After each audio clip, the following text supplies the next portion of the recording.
Oh, I'm muted. Well, let's repeat that for the people in the back because I was muted. So my name is Nicole Harris. I am the registered dietitian at the office of Dr. Vivian Asamoah. Many of you may have seen me and worked with me. Today we are doing part one of our Back to Basics episode 35.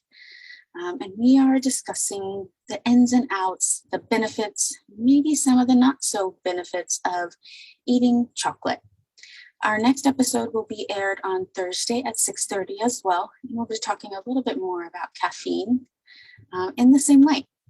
So you may be, those of you who have been around for a while, this week is a little bit different than how we usually do it. And so I hope that you find some value and some benefit in today's discussion. And if you have any questions throughout the presentation, please message in the comment box below, and I'll be sure to make sure that myself or somebody else gets your questions answered, okay? So let's talk a little bit about chocolate. What is the buzz around chocolate?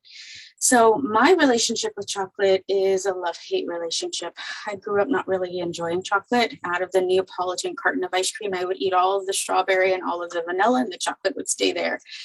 It wasn't until graduate school that I became at least a little more partial to chocolate, partly because I believe everybody else around me was eating chocolate as a stress reducer, and partly because I think it did just that. It helped with reducing stress and anxiety. We'll get into that a little later. So the title of today's discussion, happiness is just a matter of chocolate? ? Okay. So what is this idea of happiness? Many of us equate happiness as many different things throughout our life. Sometimes it's money, sometimes it's relationships, sometimes it's, but from what I have seen and experienced in myself is that happiness really boils down to good health, right? If we are in good health, it's easier for us to get all of the other stuff that may contribute to our overall happiness. But the key to in the core of what happiness is good health. And so that's where I want to focus on, at least in our conversation around chocolate, right? Like, what is the happiness component of our title? So let's dive right into it. So chocolate in itself was initially a luxury item. Right? Only the affluent were able to indulge in chocolate. And now, throughout the centuries, really, right? Well, maybe not centuries, but definitely decades, through the many, many, many years, probably centuries, it's now gotten this idea as more of a medicine as opposed to just an indulgent, right? The early research around chocolate had many people criticizing it for its fat content, and even its consumption was considered more of a quote unquote sin type of thing. It was equated to things, or it was considered to be the culprit of things like acne and cavities and obesity, other things like high blood pressure and coronary artery disease and even diabetes. And I believe, this is nothing scientific about this, but I really believe that nobody wanted to just sit down and believe that face value, not even the scientist. And so many, many, many scientists went back to the drawing board to really dive into the research around chocolate. And you'll see some of those results today. So because of this kind of demonization of chocolate, many physicians tended to warn patients against the overconsumption due to these potential health hazards. And so it really got a bad rap. You don't want to eat chocolate. If you're eating chocolate, you're being sinister. It's bad for your health, blah-de-da, right? And throughout that research, the perspective and the attitudes toward chocolate really started to shift. And the shift was initiated when a biologically active compound was found, or compounds were found inside the cacao compound. And these biologically active compounds are called phenolic acids. And these phenolic acids have been found to have many, many, many health benefits. But it definitely helped to change the perception and stimulate even further research into the effects of eating chocolate on aging and oxidative stress and blood pressure and this coronary artery disease or atherosclerosis.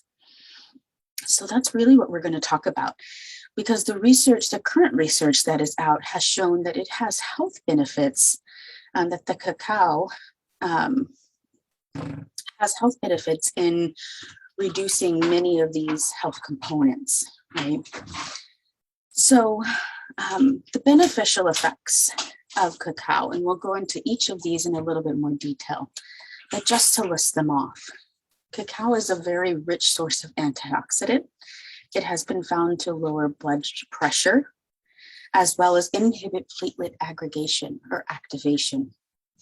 It's been seen to have anti-diabetic effects, anti-stress effects, and even anti-obesity effects.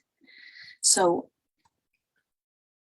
this is not without caveats, right? And so as we go through kind of digging through each and every one of these, you'll see, especially at the very end, kind of some of the caveats that I really want you to take away from today's discussion on chocolate. So let's start off with a rich source of antioxidants. And so the cacao itself, as we eat it, it provides a lot of antioxidants, right? That's one of the really great things about chocolate. Oxidative stress happens in our body naturally through food digestion and absorption. And so having antioxidants present really helps reduce DNA damage and further progression to more chronic diseases over long haul. So the antioxidants found in chocolates help reduce oxidative stress and the oxidative deficiencies that many of us have due to a lack of fruit and vegetable intake, or a limited fruit and vegetable intake. And this antioxidant, this reduction in antioxidants and increase in the reduction in oxidative stress and increase in antioxidants in the blood system actually plays a very pivotal role in the pathogenesis of atherosclerosis. And this will make more sense as we continue on. So moving on to blood pressure, the blood pressure effects of atherosclerosis. So a couple of studies, large-scale studies, have shown, particularly I want to talk about one in the Netherlands. So this study has shown that men ages 65 through 85 who consumed chocolate on a regular basis showed lower blood pressure than those who did not. Now, this was a rather large-scale study, and it was done over 15 years. And so this data that came out is very interesting to me and really makes me want to look into it even more, right? A different study showed that men who were young, old, men who had hypertension, men who didn't, those who were consuming a dark chocolate bar for 15 days prior to collecting their blood pressure results showed a reduced systolic blood pressure. So we're seeing kind of many studies that show that the regular consumption of chocolate is what helps lower blood pressure. But they're not really stating kind of the quantity, at least in their conclusions, right? So that's something that we'll talk about towards the end as well. So we had antioxidants, we had blood pressure lowering effects, right? And we have this idea of inhibiting platelet activation. So platelets are what in the blood system, when they're activated, they start to clump on top of each other. Right? So they clump and they clump and they clump and they clump. And then as this happens over years and years and years, it eventually blocks the artery, creating atherosclerosis, right? And so if the active compound, the cacao, as we were saying, actually inhibits the activation, it's slowing down that process of the platelets sticking to each other and clogging up your arteries, leading to the need of surgery or heart disease or heart attack, right? So we have that. And then we have that leading into this anti-diabetic effects, which will tie all of this together. So insulin sensitivity plays a really important role on the bioavailability of nitric oxide. And nitric oxide in itself is important for relaxing smooth muscles and blood vessels and making things move a little bit more easily through the blood vessel system, right? So the ingestion of chocolate actually shows that, excuse me,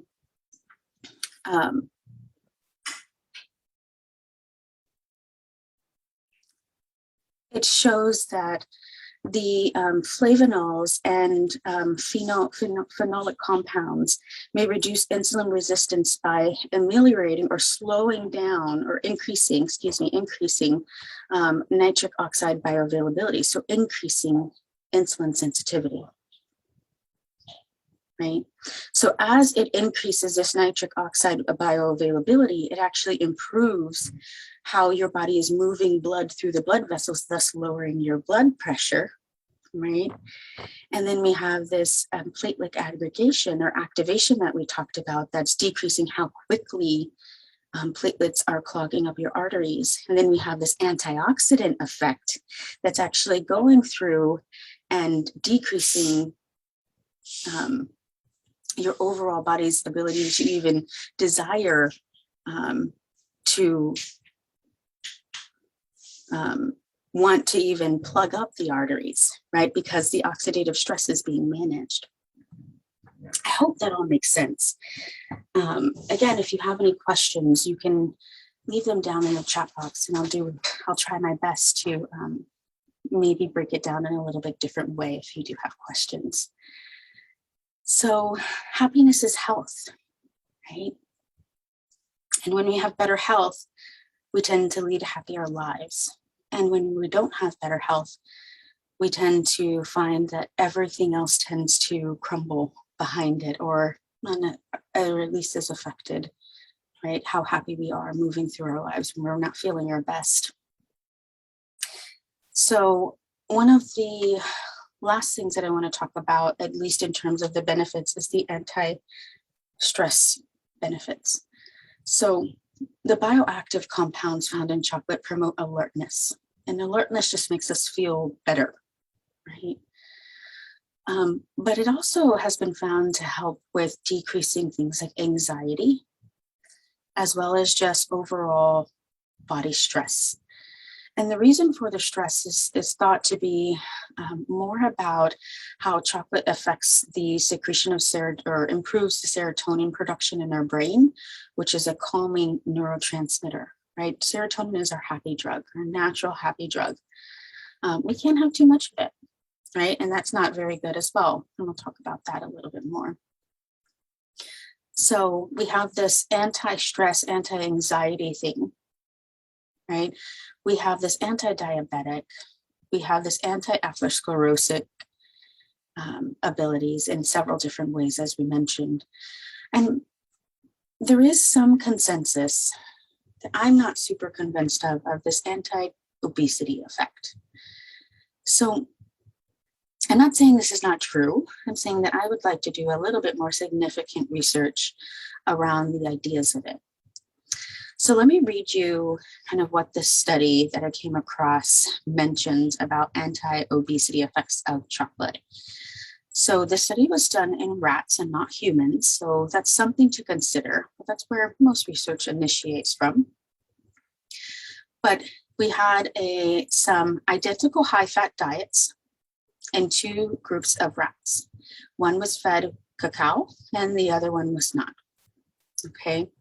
And what they are concluding is that the rats that ate the cacao had a decrease in total body weight, a decrease in fat tissue, and a decrease in serum triglycerides.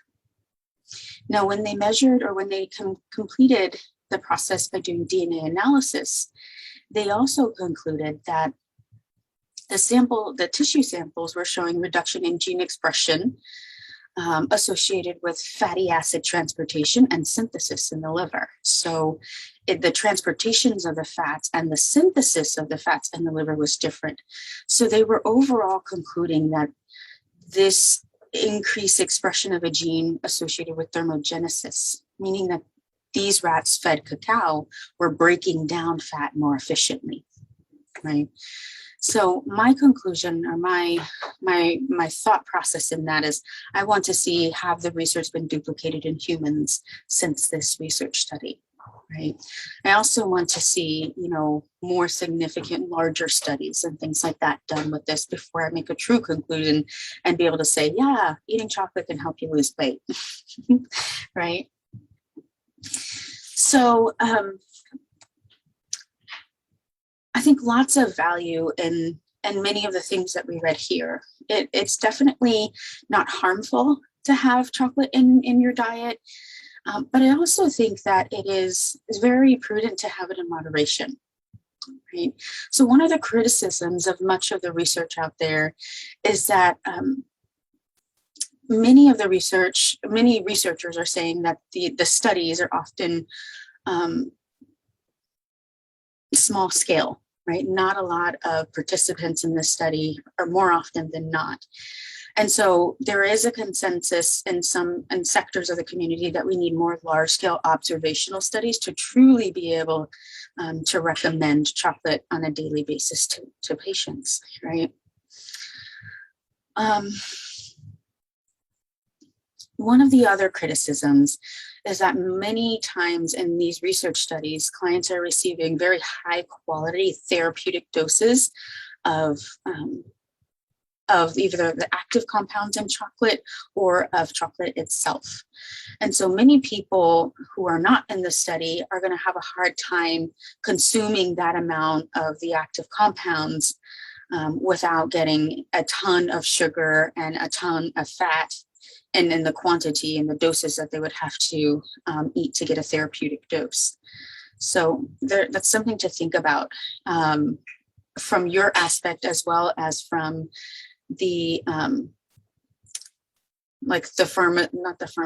the manufacturing process, right? If a company created a chocolate that had more cacao in there or more percentage, then that could be more beneficial, right?